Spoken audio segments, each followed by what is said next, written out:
मैं अगले दिन सुबह निकला और वहां पहुंचा। बाद में मुझे किसी ने बताया कि वो जो शाह साहब थे जिसने वॉइस की थी, आपने जैसे बात शुरू कर दी, एक वॉइस का नाम लिया तो वो तो उठ गए। मैंने तो नहीं पहचाना, लेकिन लोगों ने फिर मुझे वीडियो में दिखाया कि वो ये थे, इधर आके बैठे हुए थे। और फिर सरखेल अहले बैत हजरत मौला अली अलैहि शान में किस्म किस्म की तनकीसें।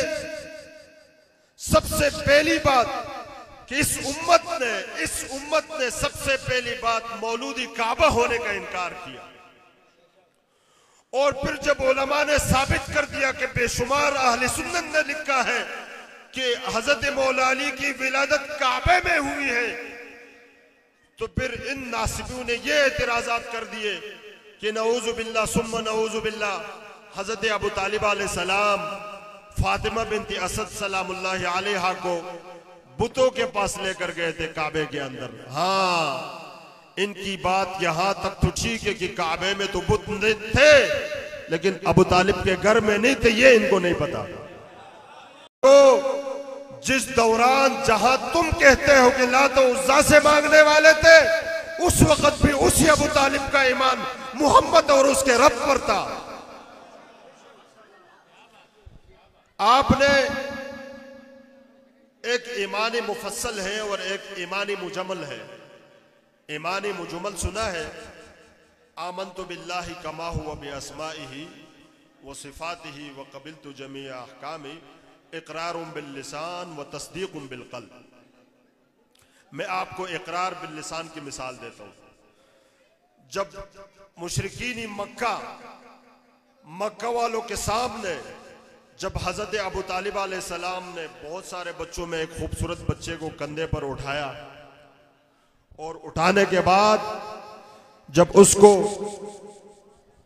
काबतुल्लाह के दीवार पर खड़ा करके रब्बे कायनात से, रब्बे मोहम्मद से दुआ फरमाई, तो आसमान के अंदर बादल आने शुरू हो गई और उसी वक्त अल्लाह रब्बुल इज्जत ने बारिश बरसाई।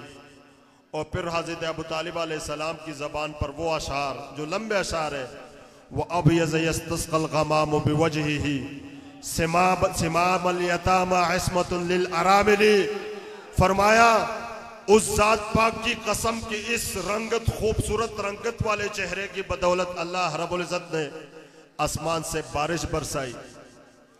यह है इक़रार बिल लिसान।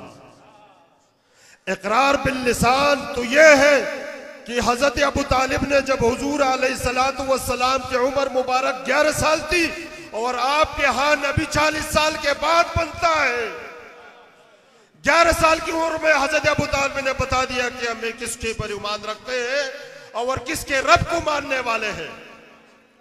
और एक दूसरी बात, वो तस्दीक़ुम बिल क़ल्ब। ताइफ का मौका था, 3 साल मुसलसल आपके जो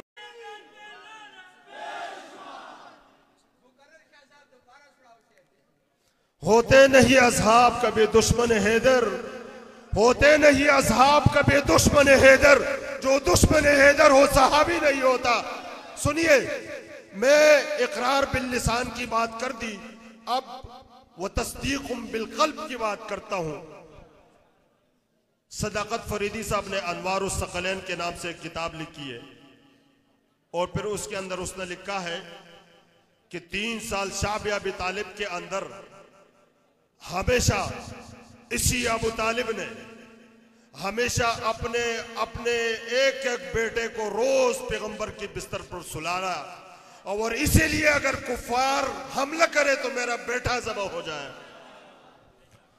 अबू तालिब सिर्फ अली का बाबा नहीं है, अबू तालिब सिर्फ हुजूर का चाचा नहीं है, अबू तालिब सिर्फ हसनैन का दादा नहीं है, अबू तालिब क़यामत तक आने वाले सादात का जद नहीं है, बल्कि अबू तालिब मुहाफिज खत्म नबूवत है। और सुने, जब भी वो हजरत मौला अली अलैहि सलाम को उठाते, नींद से बेदार करते, सर की तरफ से आते हैं बड़े प्यार से, और कभी पैर की तरफ से बड़ी प्यार से। कभी अली ने पूछा, बाबा आप तो मेरे बाप है, आप पर आपका तो मुझ पर हक है, कि जिस अंदाज से भी आप आवाज लगाएं, जिस अंदाज से मुझे पुकारे, मैं तो आपका बच्चा हूं। अबू तालिब ने फरमाया, अली आपकी ये आजमत उस मोहम्मद के साथ खड़े होने की है। मेरे दिल में ये आजमत आपका अगरचे मेरे बेटे हैं, लेकिन आपको जो मैं इज्जत दे रहा हूं कि आप मोहम्मद के साथ खड़े हैं। तो नाज़रीन, जिस वक्त बैतुल्लाह के अंदर 360 बुत थे, उस वक्त भी हजरत अबू तालिब ने उस खुदा पर ईमान और यकीन रखा। याद रखो, हम अहले सुन्नत हैं। तुम्हारे इन बेकार रिवायात से हमारे अकीदे मुतजलजल नहीं होता, हमारे ईमान में कुछ भी कमी नहीं आती। अगर दूसरी बात, एक और मसलक है जो बाहर, एक तो शिया होते हैं ना, शिया तो गुरु को कहा जाता है, मोहब्बत वाले को कहा जाता है। एक वो होते हैं कि जो शिया सुन्नी में फसाद बनाने के लिए तौहीन करते हैं, गालियां बकते हैं। ऐसे भी लोग हैं, वो बाहर ममालिक में बैठे हुए सोशल मीडिया पे बकवासात करते हैं। उनके बारे में ईरान के बुजुर्गों ने भी फतवे दिए हैं कि भाई इनको न सुना करो।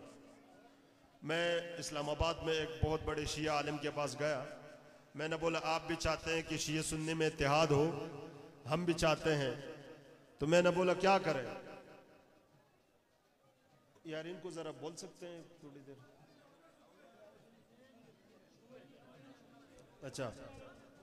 अच्छा, सुने ना, जरूरी बातें करनी है, थोड़ी सी जरूरी बातें करें।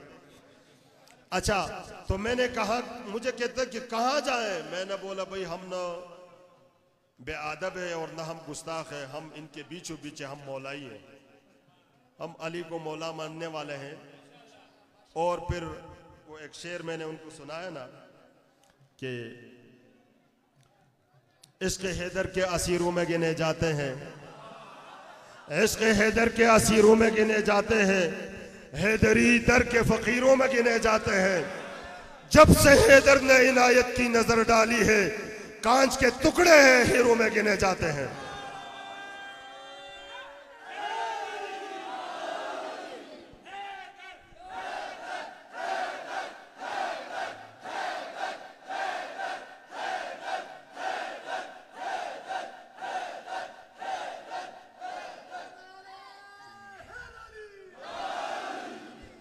अच्छा, ये इस कि अहले बैत के साथ इनकी जो बेदर्दियां और जो सलूक और उनकी तनकीस जो उनकी शान में की जाती है। कल एक और सैयद को मैं सुन रहा था, तकलीफ तब होती है जब अपने ऐसी बातें करते हैं। ये अताउल्लाह शाह बुखारी हमारे देवबंद के अंदर बहुत बड़ा नाम है। उन्हें का एक बेटा है अताउल मोमिन, शायद आप लोगों ने सुना होगा। वो कहते हैं कि मैं सिर्फ मरवान को मानता हूं, मैं न कुरान को मानता हूं, न मैं सहाबा को मानता हूं। मरवान के लिए उसने सारी गंदगी से पर्दा हटा दिया और को पाक साफ कर दिया। अब हैरानगी की बात यह, मैंने बोला न तो तू अम्मा आयशा का मानने वाला है और न तो तुम हुजूर को मानने वाले हो और न तो खुलफाए जो पहले दो खलीफा थे उनको मानने वाले हो। ये मरवान बिन हकम जिसके बाप को हुजूर अलैहिस्सलातु वस्सलाम ने मदीने के ऊपर बंद कर दिया था। और फिर आप तो हर जगह अम्मा आयशा करती है। अम्मा आयशा क्या फरमाती थी? जब हजरत मोहम्मद बिन अबी बकर के बारे में मरवान ने बकवासात किए, अम्मा आयशा को पता चला। अम्मा आयशा ने कहा, मरवान हम जानते हैं जब आप अपने बाप के सुल्ह पे थे उस वक्त हुजूर ने तेरे बाप पर और तुझ पे लानत की थी। आज एक सैयद किसी की जिद में आकर, किसी की बुग़्ज़ में आकर ऐसे नापाकों की बातें करते हैं जो हमेशा हमारे आबा व अजदाद पर कुत्तों की तरह भौंकते रहे। जिन लोगों ने हर जगह मिंबरों पर सब सितम किया, और जब किसी ने मरवान से पूछा कि आप गालियां क्यों बकते हैं, तो वो कहने लगे ये हमारी हुकूमत को खतरत है, अगर हम अली को गालियां न दे तो हमारी हुकूमत नहीं चलेगी। वो तेरी कमली से मोहब्बत है मुसलमानों को, हुजूर को मानने का दावा सब करते हैं, तेरी कमली से मोहब्बत है मुसलमानों को। दुश्मनी उनसे जो ज़ेरी के साथ रहते हैं, तेरे नालैन के एक नक्शे पे मरने वाले तेरे दस्तार के वारिस से खफा रहते हैं। हुजूर के दस्तार के वारिस तो एक अली थे। हुजूर के दस्तार के वारिस फकत अली थे। तुम आप लोगों को अहले बैत का दामन मिला है। जिस तरह मैंने हदीस पढ़ी हसन बिन अली से कि हुजूर अलैहिस्सलातु वस्सलाम ने फरमाया अलज़िमु मुवद्दतना अहलल बैत। हुजूर अलैहिस्सलातु वस्सलाम ने फरमाया उम्मत मुस्लिमा से कि ए मेरी उम्मत, मेरी औलाद की, मेरी अहले बैत की मुवद्दत और मोहब्बत को लाजिम पकड़ लो। फ़इन्नहु मन लक़ियल्लाहु व युअद्दुना दख़लल जन्नत बिशफ़ाअतिना। याद रखो, जो इस हालत में मरा कि वो मेरे अहले बैत से मोहब्बत करता था, दख़लल जन्नत बिशफ़ाअतिना, वो हुजूर की शफ़ाअत से जन्नत में जाएगा। फिर आगे फरमाया वल्लज़ी नफ़्सी बियदिही ला यन, इसलिए कि हुर्मत हरम मुस्तफ़ा की वजह से।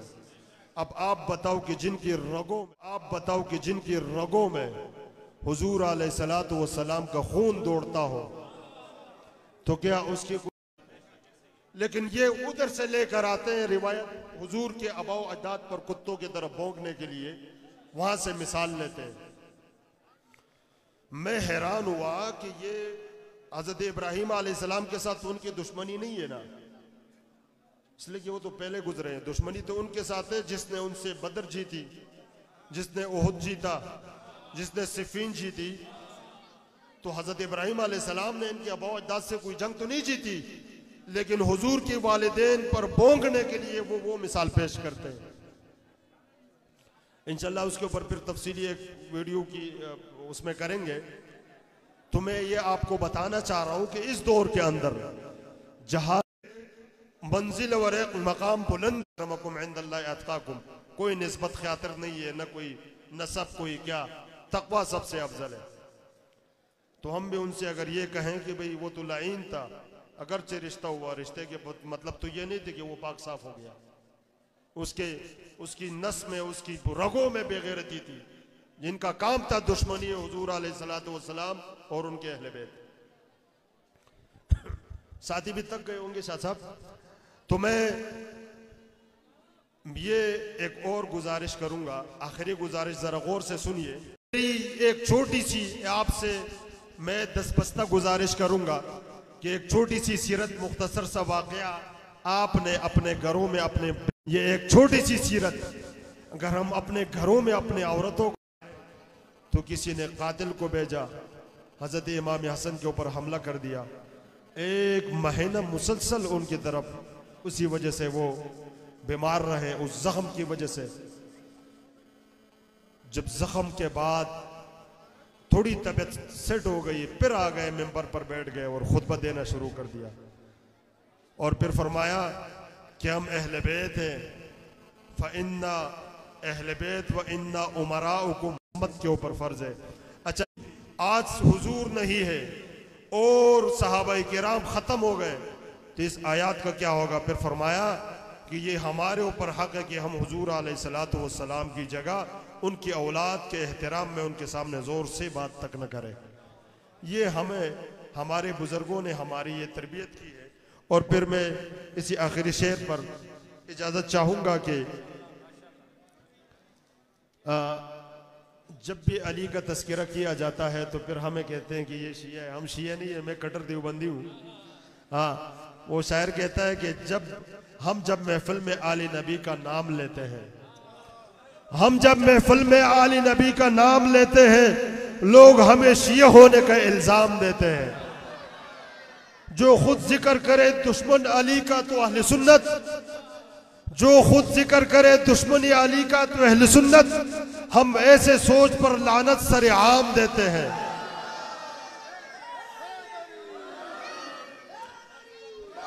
और मुल्ला अगर आली